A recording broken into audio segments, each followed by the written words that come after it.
Now we ask ourselves the question, how do NFTs work, right? We've answered the question, what are they? We've answered the question, what's fungibility versus non-fungibility?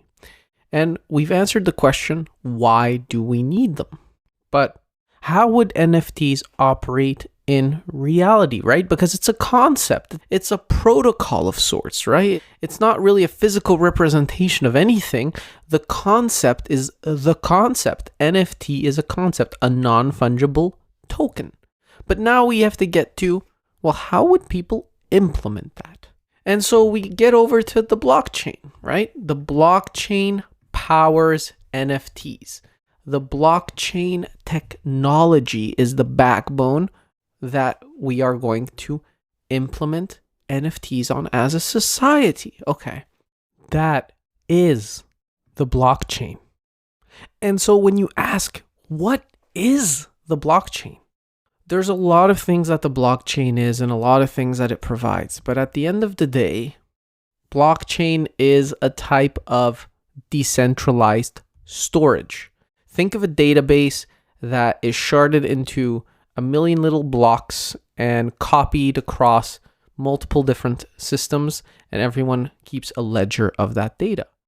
Blockchain is type of decentralized storage and is, again, in itself a concept kind of like NFTs, and it's down to the actual implementation to determine, okay, this technology as a concept, what do we do with it? How do we build it? And from that, we got Ethereum, we got Bitcoin, we get all of these other different coins with different tokenomics that are all built on the same backbone that is blockchain. But don't get it twisted. Just because all these different technologies are built on the blockchain doesn't mean that they all have the same value, right? That's why Bitcoin has different economics than Ethereum. Bitcoin, you have to mine every token, and there's a finite amount. Ethereum is kind of like the oil of the blockchain industry. You burn it in order to get things done, right? And by burning it, you spend energy. So blockchain itself is the decentralized storage portion with a bit more on top of it and a bit more nuance, but the technology of blockchain is that decentralized storage portion. And so then you ask yourself, well, what are we getting out of the blockchain, right?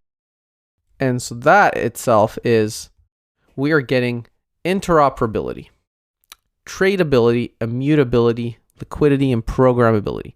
Those are the things that we want to get out of the blockchain for NFTs specifically.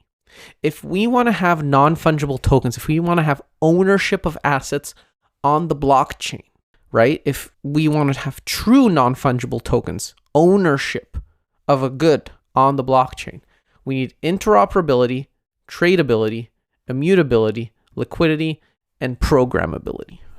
Let's zoom in on those.